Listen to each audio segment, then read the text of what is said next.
السلام عليكم وعلى خضاب وادكم حسنتهاي daawashadaada quruxda badan waxaan kula wadaagaya wiilka adduunka ugu qiyaamada badnaa runtii anigu iga yaabiyay waxaa caadi ma ogtahay inaad dhakhtar noqotid aad riyadaada ka rumaysid inaad noqotid duuli oo yani haddii aad ku haminaysay inaad noqotid mucallim inaad noqotid lawyer laakiin waxaanan caadi ahayn inaad intaba isku wada noqotid inaad noqotid dhakhtar iyo lawyer iyo duuliye iyo waxaas oo dhan isku noqotid haddaba qisadan ila dhageyso Frank waxa uu dhashay 1948 16 sano markuu jiray runtii dhib baa haystay dhibkaas wuxuu ahaa asaga shakligiisa iyo qaabkiisa iyo da'da uu jiro yani isku mid maahan hadda yani tusaale ahaan aniga kale maanta daartid waxa dhaysaa 20 to 23 laakiin wiilkaas asagoo 16 sano jir ahaa ayuu qaabkiisa wuxuu ekaa sidii qof 25 jir ah ilaa 30 sano jir ah ayuu ekaa qaabkiisa marka ardayda waxay ku dhihi jireen niyow xogaa waa naga weyn tahay niyow qaabkaaga wuxuu egaa qaab nin weyn niyow markaad soo galaysid macallin baa ku maleynaa dee aad buu u dheer anigu wuxuu aad weyn u ahaa moogta 16 sano markuu jiray hooyadiis iyo aabihiis ayaa khilaaf dhex maray isdagaalay kadibna way kala tageen asagoo guriga iskaga cararay wuxuu aaday magaalada New York ayuu xaggaas u aaday gobolka loo joogay New York aaday marka kadib shaqooyin ayuu raadsaday aad buu firfircoonaa si fiican buu shaqeyn jiray laakiin halka dhib uu haysto wuxuu ahaa lacag yar la siin jiray lacag yar waxa loo siinay waxa weeye yani waxay fiirinayaan da'da uu jiro 16 sano jira marka lacagta carruurta maarto ilmo yar oo kale intuu ku shaqeyn lahaa oo kale baa la siinay kadib uu fakaray daayniyo mushkiladan soo gudubtaa maanta dhow dadaalisa waa shaqeynaysa haddana lacag fiican laguma siinayo waxa ku soo dhacay hadalka ardayda saaxiibadiis oo dhihi jiray waad aad baad u weyn tahay shakligaaga qof weyn buu yahay soo jir camal lagu maleeyaa hadalkooda waa ku soo dhacay dhalasho been ayuu sameystay meeshii afarta ahayd ayuu saddex ka dhigtay wuxuuna ka dhigtay inuu dhashay 1938 markaasna da'diis waxay ahaanaysaa 26 sano inuu jiro camal bay noqonaysaa qaabkiisa markaad fiirisid uu ogyahay qof 26 sano jir ah kadib shaqo ayuu raadsaday si fiican buu shaqeyn jiray lacag fiican uu qaadan jiray laakiin markuu ka soo carariyay guriga hooyadiis iyo aabihiis ayuu hore wuxuu u soo qaatay buugga jagyaasha yani chegiska sida loo qoro iyo waxyaabahaas ku fiicnaa kadibna check baan uu sameystay waxa uu tagay bangiga check baan ayuuna lacag bangiyada ka qaadan jiray laakiin rafaad ayuu ka mari jiray oo bangiyada badanaa way ka diidi jireen checkan uu wato bangiyo yar uu khiyaami jiray oo maanta uu been u sheegi jiray oo ka qaadan jiray kadib markuu taas ku rafaaday wuxuu dhahnay maxaa sameeyay asagoo maalmaha kamid ah meel hotel fadhiya oo fakariya ayaa waxa soo galay nin pilot ah iyo shaqaalayaal diyaaradda shaqaalayaasha ka shaqeynay kadib ninkii pilotka uu fiiriyay wuxuu dhahay dharkan pilotka hadii aan xirto igama shakinayo midka ugu sareeyay bangiga xataa yani pilot markaan xirto oo aan check baan aan sameystay bangiga tago kan ugu sareeya xataa igama shakinayo marka inaan dharka pilotka xirtaa waa wiil yar oo 16 sano jira saas ayuu u fikirayaa caadi maahan kadib wuxuu wacay shirkadda Pan Am oo waa shirkadda ugu weyn ee diyaaradaha wuxuu dhahay magacaygu waa Frank shaqaalihiina kamid ahay waxaan caawiyaa pilotka dharkayga ayaan ka soo tagay marka inaad xalisaan baa rabay kadib waxay ku xireen shirkadii dharka u sameynaysa pilotka shirkadii dharka talaysa ayuu tagay waxa uu sheegay inuu ka socdo Pan Am numberkiisa shaqaalahan uu kaas yahay lacagta ay ka qaadanayaan shirkadda يعني شركة Pan Am wuxuu hadlayaa sidii qof mas'uula oo weyn yani qof yani dadka kala hadal fiican marka wuxuu la hadlay si khatara dharka ayuu soo qaatay kadib wuxuu ku fakaray dharkii wax ma tariye ID-ga shaqaalaha loo baahan yahay kadib wuxuu tagay kuwa ID-yada sameeya waxa uu u sheegay inuu furtay shirkad cusub diyaaradeed marka inuu shaqaalayaasha uu rabo inuu ID u sameeyo alxaas ID ba kasoo sameystay laakiin shaabadii wuxuu ku dhegsaday shaabada shirkadda Pan Am ayuu ku dhegsaday loogadeeda ayuu ku soo dhegsaday markaas kadib waxa uu bilaaway subax kaste inuu airportka ka quraacdo oo airportka aado يعني iskamuuna aadeen bal waxa uu rabay in airportka wax kasta oo ka socdo uu barto si diyaaradaha iyo dadkan si u tacaamulaan iyo wax kasta oo wax yar iyo wax weyn inuu ka barto ayuu rabay maalin kasta tagay pilotidu la sheekaysanayay waxyaabo badan isku soo xirxiriyay kadib markuu wax kasta oo airportka ku saabsan bartay waxa uu bilaaway inuu safarkiisa koobaad aado marka waxa jira sharci la dhaho did hidigmiya sharci noocaas ayaa jira oo yani qofka pilotka kale waxaa loo ogol yahay in uu diyaaradda raaco si free uu ku raaco haddii uu boos ka bannaan yahay. marka waxa uu samayn jiray wuxuu u tegayaa qaybta diyuuradda wuxuuna u sheegayaa in waddanka ay u socdaan ay diyaaraddiisa ay taalo oo xaggaas uu diyaaradda kasoo kaxeen rabo. haddii alxasil uu raaci jiray xagga ayuu raaci jiray hoteelka ay ku degayaan ayuu dee hoteelka xataa si free ayuu shirkadda lagu qarash gareynayay sidoo kalena sidoo kale free ayuu ahayd oo si free ayuu ka cunayay. kadibna qorshii uu meesha u yimaado ayuu bilaawayay oo ah inuu jeeg beena qaato kadibna uu bangiyada u dee qofkii arkana dee nin pilot ah oo borso wato libaaxayo jeeg uu wato cid isdhehaysa ma lahan jeeggan uu wato waa jeeg falsa ah. kadibna bangiyada ayuu saa lacagta uga soo qaadan jiray. shaqadaas wuxuu ku jiray 2 sano. 2 sano gudaheed waxa uu galay 250 safar. sidoo kalena waxa uu tegay 26 waddan ayuu tegay. markaas kadib waxaa bilowday inay kuwa diyaaradda iyo shaqaalayaasha diyaaradda inuu wejiga ninkan uu ku badbato inay maalin kasta arkaan ninkan oo magaalo heblaayo waddan hebl u socda oo diyaarad kasoo kaxeynaya. waxay dheheen niyo kaala adiga shaqa kaama dhacday miya. marka wuxuu arkay inay ka shakanayaan oo su-aalo badan ay weydiinayaan ayuu arkay. markaasna wuxuu ku fakeray inuu meeshaan iskaga tago oo yani gobol kale u aado oo Mareykan ka mid ah. wuuna iskaga tegay gobol kale oo Mareykan ka mid ah ayuu tegay. waxa uu rabay inuu guri kiraysto.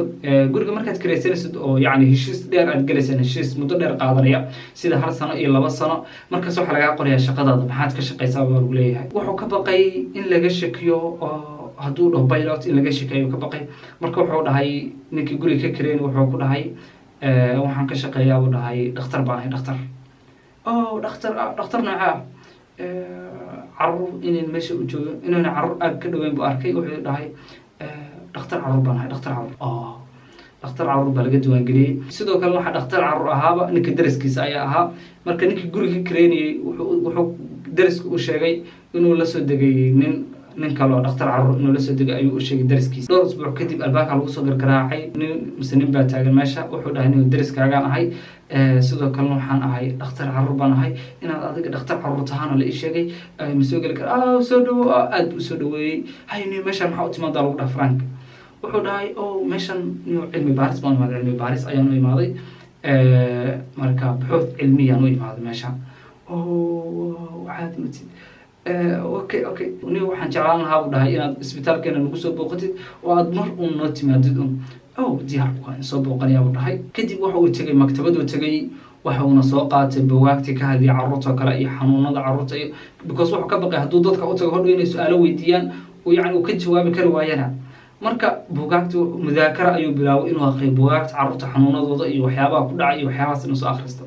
kadib markuu waxaas akhristay wuxuu samaystay shahaado fake ah ayuu samaystay oo bug ah. haddana yani jaamacaddu ku qortay meesha waxa weye jaamacadda ugu sarreysa Mareykanka jaamacadda Harvard shahaadadeeda ayuu samaystay. wuxuu tegay isbitaalkii oo saaxiibkiis uu soo booqday. kadibna maamulaha u yeeray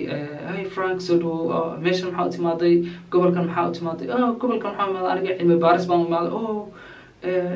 Frank adigu xataa dhakhtar carruur baa ahay oo jaamacadda waxaan kasoo baxay Harvard shahaadadeedii guriga taala oo kusoo tikrada baan tahay. wow Frank niyo hal dhib baan haysta. shaqaale ayaa wuxuu qaatay fasax ayuu qaatay 10 beri ah waa uu xanuunsan yahay. marka waxaan rabay inaad 10kaas beri na caawisid. may idama caawin karo aniga meeshan waxaa imaaday cilmi baaris waxyaalahaas oo imaaday gobol kale inaan ka shaqeeyo khalad bay ugu tahay sharciga waa taqaanaan. waxay dhaheen maya adiga ma shaqeynaysid waxaa kula shaqeynayaa arday jaamacadeed oo tababar ku jira kuwaasoo kula shaqeynaya adiga waa u tilmaamaysa un qaabka u shaqeyn lahaayeen ayaa tusaysaa un dee lacagtaadan waan ku siinaynaa 10kaas beri nala shaqeey. marka hay diyaar waayo dhahay. kadib 10kii beri markay u dhamaatay laakiin 10kii beri see ku shaqeynaya ma taqaanaan because qofku yani dhakhtar ma ahaan. marka wuxuu sameynayay markay ardaydan tababarka ku jira oo loo tababarayo dhakhtarnimada ay u yimaadaan oo dhahaan dhakhtar waxaa la keenay ilmo carruur oo xanuunsan oo saasa ku dhacday marka maxaan ku sameynaa markay dhahaan waxa uu dhahayay idinku tababar ku jirtaan Soomaan adiga maxaa sameyn lahayd. kadib mid ayuu fikradooda u ururinayay. kadibna fikirka aqlabiyadda ah oo yani ugu badan yihiin ayuu wuxuu dhahayay saas sameeyo sidaan sameey ayuu dhahay. marka 10kii beri saas ugu dhamaatay. kadib 10kii beri markii u dhamaatay uu bixi rabo ayuu wuxuu ku dhahay maamulihii Frank dhakhtarkii ruq soo qaatay oo yani waan fasaxnay booskiisa inaan noo bixiso ayaan jeclaan lahayn. aad bay uga calaacaleen adiga kadib wuxuu dhahay anigu waa khalad oo gobol kalaan ka imaado ugu dambeyntii waa ku ogolaada inuu la shaqeeyo sidii hore uu kula shaqeynayeyna ardaydii tababarka u socday ardayda jaamacadeed ee tababarka u socday kuwaas buu ku shaqeynayey 12 bilood marka uu shaqeynayey ayaa maalin maalmaha kamid waxaa dhacay ilmo yaro xanuunsan ayuu oo aad u xanuunsanaa ayaa meesha la keenayo qaliin khalada miyaa lagu sameeyey adoo wuxuun buu ku sameeyey ilmihii waa dhintay kadibna maamulkii wixii dhan baa ku qaaliya adiga dhakhtar noocee tahay see u shaqeynaysaa ada horta dhakhtar ma tahay sheekooyin noocaas u keeneen kadibna uu iskaga tegay gobol kaloo aadayba iyo khiyaano kale inuu meeshaas ka jilo ayuu aaday gobol kaloo mareykan kamid ah ayuu tegay gabar ayay meesha iska jeclaadeen gabadha waatanya gabadhi marka waxay ku tiraaday nin maxaa qabataa ayay ku tiraaday wuxuu aniga jaamacadda Harvard baan kasoo baxay waxaan soo bartay qaanuunka oo lawyer baan ahay qaanuunkaas Harvard kasoo baxday Harvard baan kasoo baxay Harvard baan kasoo baxay maxaa qaanuunka soo baratay gabadhu way la tacajub gabadha waxay taqaanay ku-xigeenka xeer ilaaliyaha asaga ayayna u tagtay waxayna ku tiraaday ninkan waxaa la dhahaa Frank baa la dhahaa jaamacadda Harvard buu kasoo baxay qaanuunka ayuu soo bartay marka inaad shaqo iyo wax u raadis ayaan aniga u baahnaa aniga boos iga bannaan yahay shaqada ha u yimaado kadib Frank wuxuu sameeyey wuxuu tagay maktabaddu tagay buugaagta qaanuunka ku saabsanaa iyo xeer ilaalinta iyo waxyaabahaas buu soo akhristay kadibna wuxuu samaystay shahaado kale fake oo inuu Harvard soo dhameeyay kadibna wuxuu yimaaday ku-xigeenka xeer ilaaliyaha marka imtixaan yar baa laga qaaday because ninkan gobol kale ka yimaaday imtixaankii yarka ahaa laga qaaday imtixaankii inuu ku guuleystay maxaa yeelay mudakara badan buu soo sameeyay qaanuunka iyo waxyaabo badan buu kasoo akhriyay imtixaankii inuu ku guuleystay saas ayuuna shaqada ku bilaabay 8 bilood ayuuna ka shaqeynayay 8 bilood ayuu wuxuu ahaa lawyer kadib meesha dad badan bay iska barteen saaxiibo badan buu ku yeeshay saaxiibada markuu su'aalo ku wareeriyay waraaniyo adiga jaamacadda ka soo baxay Harvard anigana sidoo kale waa ka soo baxay okay sanadkaas aan ka soo baxay waa sanadkaas anaa ka soo baxay kuma xasuustaniyo ad moobta inaan Harvard ka soo baxday waa niyo aniga kumaan arag maxaa lagu arki lahaa hebel kuma arkin goormaad dhamaysanniyo sanad hebel anaa ka soo baxay yani su'aal bay nafta uga qaadeen kadibna wuxuu ku fakaray intii kuwaan fadeexeen inuu meesha iskaga tago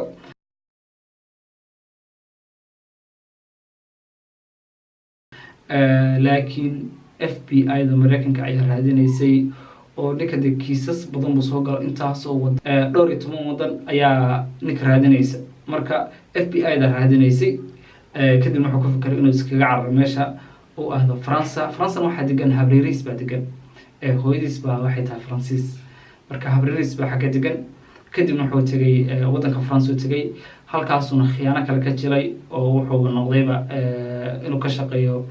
khadadka hawada iyo waxyaabahaas inuu ka shaqeeyo ayuu bilaabay hadduu bugaag yar soo akhristay shahaado feegana soo sameeyey wuxuu ka shaqeynay halkaas ilaa uu 21 sano ka gaariyey laakiin ugu dambeyntii oo France ayaa lagu xiray waxaana lagu xukumay 1 sano xariga 6 bilood markuu laqayna Sweden baa waxay dhahday laga soo gudbiyo ninka dambiyo badan baa adduunka ka geystay marka waxay raadinaysaa France marka laga reebo 12 wadan oo kale ayaa raadinay ninkan oo wada raba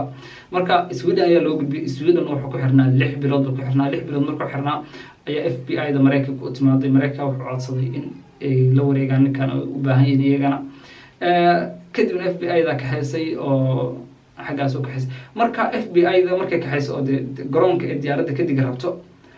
ayuu wuxuu codsaday inuu musqusha galo musqusha uu galay kadibna wuxuu buu qasay ninkii waa dhuntay meel ka baxay waayeen habeenkii saqdhax markay ahayd buu taayirra iyo meelo uu galay iyo buu ka soo baxay taxi ayuuna raacay taxi markuu raacay adiga qiyaamo kadib FBI-da haddana way soo qabatay maxkamad baa la saaray 12 sano ayaa lagu xukumay 12 sano xarig ayaa lagu xukumay 4 sano marka uu xirnaa ayaa FBI-da u timaaday waxaanu ku dhaheen inuu warta adiga tuugu ugu yaabka badnaa aragnaa tahay marka waxaan rabnay inaad naga caawisid baasaboorada feega iyo tuugadan waxyaabaha feegta sameysata iyo dadka wax dhaca waxyaabahaas oo dhan baan rabnay inaad naga caawisid oo aad nala shaqaysid kadibna aan xorriyadaada aad dib u heshid 4 sano waa markuu meesha ku xirnaa weeye asagana wuxuu dhahay diyaar waa idinla shaqeynayaa marka FBI-da way la tashan jirtay hebelow waxaa baalkii tuugada noocaan aragnay booskooda haddii aad joogi lahayd maxaa sameyn lahayd sidee wax yeeli lahayd adiga fikrad ayuu siin jiray fikradda uu siiyo ayayna ku dhaqaaqi jireen kadibna tuugii bay soo qaban jireen oo dee xabsiga keeni jireen marka wax kasta ay kala tashtaana sida saxda ayuu u siin jiray kadibna wuxuu u noqday lafdhabar FBI-da Mareykanka markii dambena asaga wuxuu furtay shirkad dabagasha dambiyada waxyaabaha feegta waxyaabahaas la sameeyo